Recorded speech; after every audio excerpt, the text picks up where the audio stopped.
Our good friend Rodney Boyd is there in the station today, and I asked him to sit in with us during this segment just to talk a little bit more about this. Rodney, how are you? I'm doing well. I wish I was sitting in on more pleasant conversations about our state capitol, but, I'm glad you talked about the journalistic standards, because one of the things that's sort of coming out is that this story has been around, this story, the tape, has been around for a while, and that for a long time the traditional media refused to cross the line of running it because it was uncorroborated. There had been no corroboration by the woman. In fact, I think it's come out that she didn't even agree or know she was being taped. And so for some reason, the standard has shifted, and I'm not trying to defend any behavior, but the standard has shifted, and it was okay because when asked about it, the governor admitted it, and so that became the corroboration conveniently on this day of the state of the state. Yeah. So here's a couple of things. People were getting caught up in the salacious facts, and I understand that. They're looking at the words she said, and I'm going to take her at face value. I see the statement. But one of the things people asked me about was, hey, is there any criminal stuff here with blackmail? And I said, listen, I'm an attorney. I was a prosecutor for about 5 years. You have to make your elements of a case. And if you look at everything that was said, which has been denied by the governor, but even if you take what she said, him taking some pictures and then calling her later and saying, I'm sorry, and deleting them and never communicating those externally, there's no blackmail here. This is once again the context of a situation that is sole source from the secret tapes of the husband that haven't been corroborated, and people are running wild with it. So what's the legal requirement then to charge somebody with blackmail? So in order to charge somebody with blackmail, you must have some material that you've obtained that can cause them some kind of harm, and you must be in the position of trying to take that information and use it with some third-party sources to cause them said harm. So, you got to do more than just say, hey, I got this and I might do this, and then call back later and say, hey, I changed my mind. And once again, I want to, reflecting on the statement you just read, the governor has denied even doing that. And without some, corroboration from the woman, who is, to this day, from what I understand, refused to talk to anybody about this, it really gets into this sort of speculative context. But I don't believe, and I've said this earlier, I don't believe that there are the elements of a blackmail crime here. And then you got this other context that we're talking about a situation that happened even with the consensual part, the governor said, 3 years before, or 2 years before he was governor. So it's not behavior that happened since he's been in office. Now, I caution this. This thing broke yesterday, broke wide, even though it's not a new set of facts. It's been around for a while. Let's all take a deep breath. We've got a statement from the Greitens saying that they admit this relationship happened, to whatever degree it's different, and they have dealt with it. They've repented and moved on.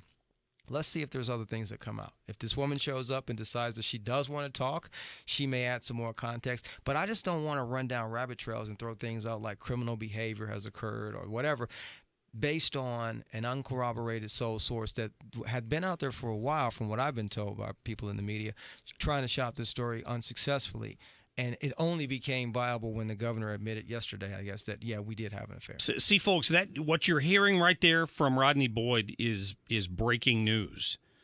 And that's why I asked him to step in here and do something with this real quick, because those are important parts of this story that are never mentioned in any of the press reports that I've read.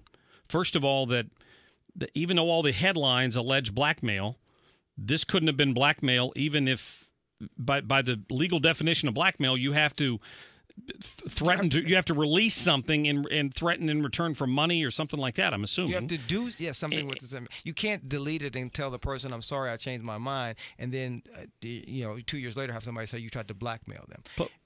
Plus, in the story last night, I'm going to point out that the ex-husband had specifically said that he only went public for this reason. Listen. The man says he didn't want to speak out before, but says recently he's been contacted by law enforcement authorities and members of the media.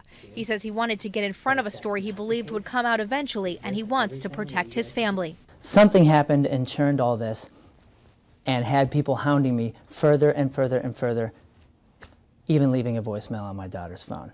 When that happened, everything changed. So he's saying that's what pushed him over the edge and made him agree to do the interviews and talk about what happened. But, Rodney, you're telling me that dating back to the campaign, you said that this story had been shopped around before. What I heard yesterday was that this was not a new story to members of the media. The members of the media were familiar with this story and refused to run it because there was the woman wouldn't cooperate. Now, I can't speak to any of the stuff he just said yesterday. I don't know the guy. Maybe he's right. But media personalities, people who you know, said that this is not a news story and that it wasn't run before yesterday because there was not a cooperation. And once the governor himself admitted the affair, then it became, and I'm not a journalist, so I don't know, but it became worthy of going to print. Yeah, I think that's the only reason it aired last night. So if that happened, the part that you just played, but I can't speak to that. All I can speak to is people in the Jeff City Media Corps said that this story's been around for a while and no one wanted to touch it because it wasn't corroborated. Yeah, it's fair criticism to question somebody's ethics if they're going to violate their marriage vows and cheat on their spouse. Absolutely. That's fair, and he's admitted to doing it, and he's apologized for it. But the important points there, if they need to be made, is that it wasn't a subordinate.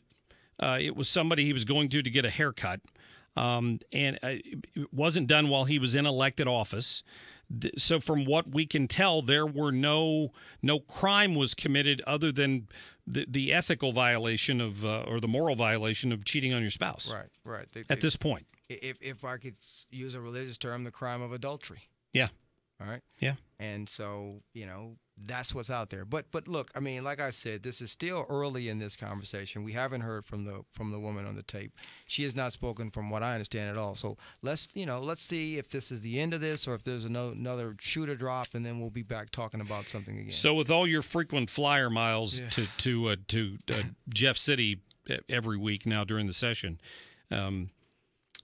what do you think? Do you think I know there have been several Democrats, including Jamil Nasheed, have already called for his resignation. Sure, but realistically, would there have to be some sort of an impeachment proceeding? Even if there was, I'm sure with the Republican supermajority, it would take considerably more than they've come up with so far for them to call for something like that. But what is the procedure in Jeff? I think there's only two ways for the governor to leave office: either A, resignation, which I don't see forthcoming, or impeachment, and I don't see that happening. No. Because when you look at what it requires for impeachment, high crimes and misdemeanors and other things, those definitions tend to be reflective of what someone has done in office. I don't know that we have an impeachment process for a non-criminal, immoral act that happened years before someone took office. If that is the standard, then we could probably have a whole lot of impeachment processes going on. Yeah, that's a good point. Listen, Rodney, I know you got to get going. Thank you so much for your time today. All right, thank you. I appreciate that. Listen to Rodney every Sunday here on FM News Talk 97.1 for Insider Talk from noon to 1 o'clock with a lot of insight on what's going on down in Jeff City. And I appreciate his input. Some breaking news for you there on the Mark Cox Show, because I had not heard